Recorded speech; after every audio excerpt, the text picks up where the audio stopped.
हे कृष्ण करुणा सिंधु दीनबंधु जगतपते गोपेश गोपिका कांत राधा कांत नमस्तुते। नवीनां हेम गौरांगीं पूर्णानंदवतीं सतीं विश्वभानुसुतां वन्दे त्वां राधां जगत्प्रसं। बिन्दावै तुलसीदेव्यै प्रियायै केशवस्य च विष्णुभक्तिपदे देवी सत्यवत्यै नमो नमः। गंगा गीता च सावित्री सीता सत्ता पतिव्रता ब्रह्मबली ब्रह्मविद्या त्रिसंध्या मुक्तिगेहिनी। अर्धमात्रा चिदानंद भवग्नि भ्रांतिनाशिनी वेदत्रयी परानंद तत्तार्थ ज्ञान मंजरी। हरे कृष्ण कृष्ण कृष्ण हरे हरे हरे राम राम राम हरे हरे। हरि बोल हरि बोल हरि बोल। निताय गौर हरि बोल। जय राधे श्री राधे। তা আজ আলোচনা করব সফলা একাদশী সম্বন্ধে। সফলা একাদশী নামটাই হচ্ছে শুনে বোঝা যাচ্ছে যে এমন কোনো কাজ নেই যে সফল হয় না। যে কামনায় এই একাদশী পালন করবে তার সেই কামনা পূর্ণ হয় এবং মানুষের ধর্ম অর্থ কাম মোক্ষ চতুর্বর্গ সিদ্ধি লাভ হয় এই একাদশী পালনে। তাই একাদশীটির নাম হচ্ছে সফলা একাদশী। এটি কবে হয়? কৃষ্ণপক্ষের পৌষ মাসের যে অমাবস্যা তার আগে।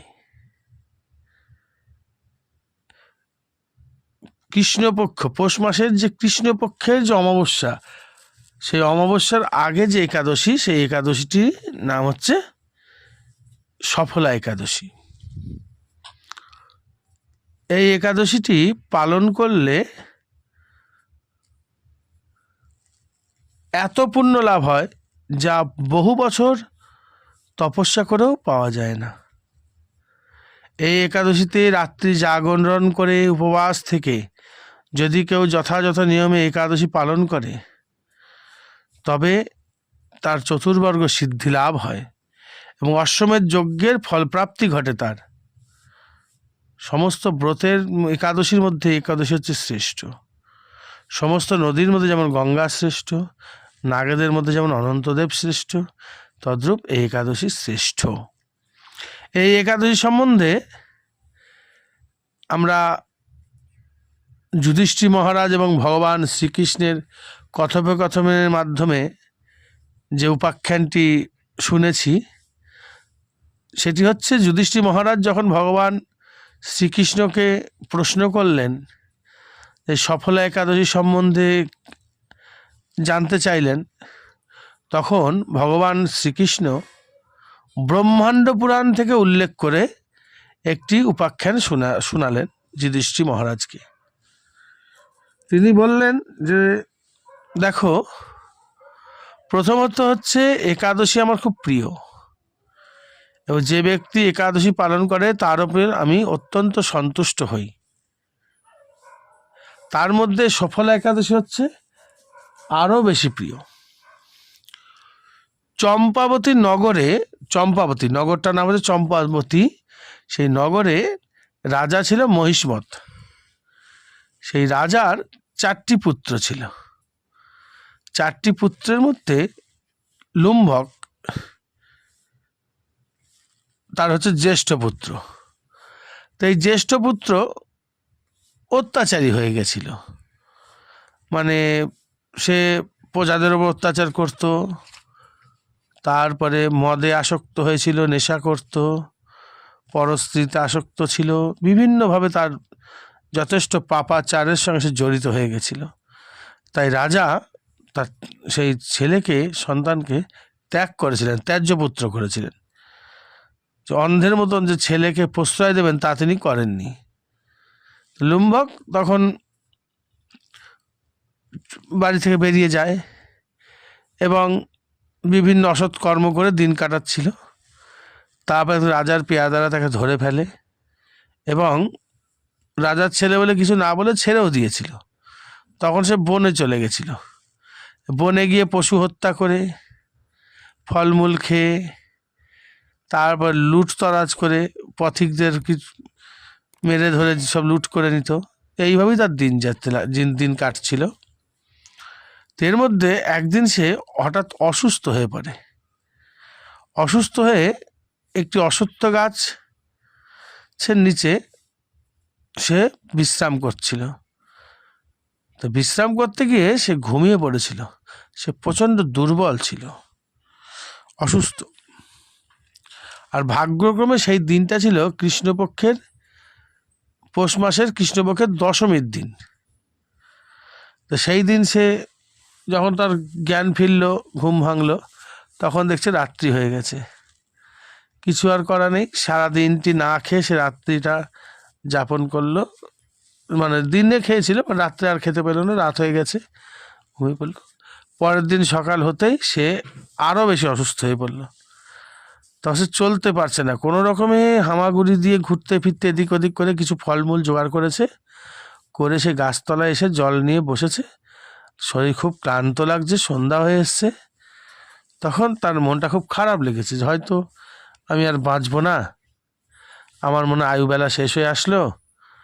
হ্যাঁ, আমি ছিলাম রাজার ছেলে, অসৎসঙ্গ করতে করতে এই অবস্থা হয়ে গেছে আমার। তা তিনি যখন নারায়ণকে স্মরণ করেছিল, হে লক্ষ্মীপতি নারায়ণ, আমার অপরাধ ক্ষমা করো।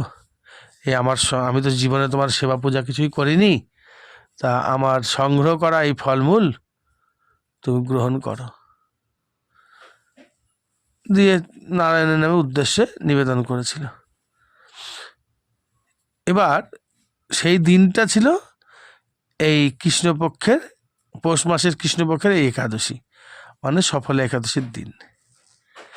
রাত্রি জাগরণ, আগের দিন আধবেলা খেয়ে থাকা, নিরামিষ ভক্ষণ এবং পরের দিন একাদশী নির্জলাভাবে পালন করা, হ্যাঁ, এই সমস্ত কারণে ভগবান তার প্রতি খুব সন্তুষ্ট হয়েছিলেন। এবং এর সঙ্গে একটি কাকতালীয়ভাবে একটি ব্যাপার যুক্ত ছিল। সে বালখিল্য ঋষির নাম আমরা শুনেছি, 60,000 বালখিল্য ঋষি।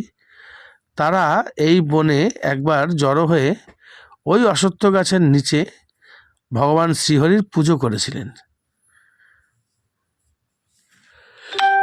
তার ফলে ওই গাছটা প্রতিষ্ঠিত গাছ ছিল এবং ভগবান নারায়ণ স্বয়ং বিরাজ করতেন।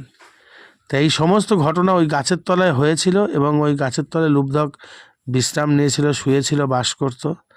যার ফলে ভগবান শ্রীহরি ওই লুব্ধকের ওপর খুব প্রীত হয়েছিলেন। পরের দিন তিনি লুম্বককে দর্শন দেন এবং বলেন, আর ভগবানের দর্শন পাওয়া মাত্রই লুম্বকের মধ্যে থেকে সমস্ত মলিনতা, সমস্ত পাপ কেটে গেছিল এবং সে একজন পরম সাধু প্রকৃতির হয়ে উঠেছিল। ভগবান তাকে আদেশ করলেন, তুমি বাড়ি ফিরে যাও, তোমার বাবা তোমাকে রাজ্য দেবে এবং তুমি সেই রাজ্য নিষ্কণ্টকভাবে বৈষ্ণব আচারে, হ্যাঁ, ভক্তি শ্রদ্ধার সঙ্গে প্রজা পালন করে রাজত্ব করতে থাকো। এবং ওদিকে বাবাকেও স্বপ্ন দিয়েছিলেন যে হে রাজন, তোমার জ্যেষ্ঠ পুত্র লুম্বক আমার কৃপায় একাদশী ব্রতের ফলে সে ভালো হয়ে গেছে, তাকে রাজত্বে বরণ করো এবং তাকে রাজা করো।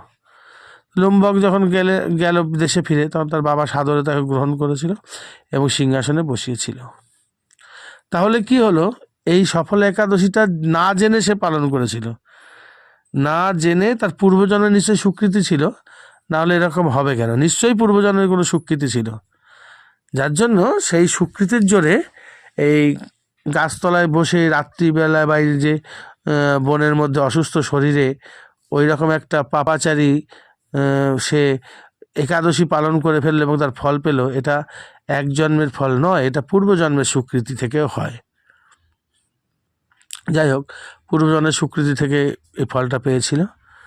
এবং তার ফলে কী হলো দেখো, তার ধর্মের পথে সে তার মতি হলো, অর্থ অর্থাৎ রাজত্ব পেল, তার বিয়ে থাওয়া হলো, বাচ্চা কাচ্চা হলো, তার মনের বাসনা পূর্ণ হলো, ধর্ম অর্থ কামনা বাসনা পূর্ণ হলো, এবং ভগবানের দর্শনের ফলে তার মোক্ষপ্রাপ্তি ঘটেছিল।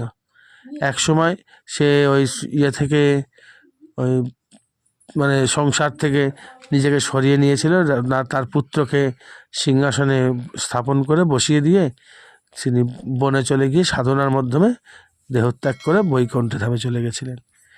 তার এই একাদশীটি এতই মাহাত্ম্যপূর্ণ যে যেটা পালন করলে চতুর্বর্গ সিদ্ধিলাভ হয়ে থাকে, মানে অসম্ভব বলে কিছু নেই, ব্রতীর সমস্ত আকাঙ্ক্ষা পূর্ণ হয়।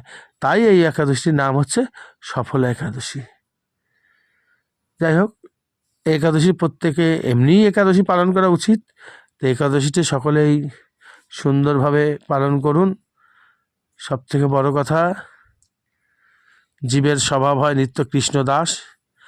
আমরা পরমেশ্বর ভগবানের ক্ষুদ্রাতি ক্ষুদ্র অংশ আত্মা রূপে এই দেহে বিরাজ করছি। তাই সেই আত্মার কাজ হচ্ছে সর্বদাই একটাই কাজ, সেটা হচ্ছে ভগবানের সেবা করা। এর থেকে বড় কাজ আর কিছু নেই। আধ্যাত্মিক চেতনার মধ্যে নিজেকে জাগ্রত করতে হবে। আদি ভৌতিক এই ভৌত পদার্থ, এই জগৎ নিয়ে চলতে গেলে হবে না।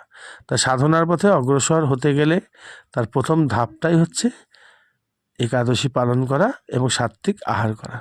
তারপর ধীরে ধীরে ধীরে ধীরে জ্ঞানের পথে উন্মেষ ঘটে থাকে। ঠিক আছে, রাধে রাধে, সবাই ভালো থাকবেন।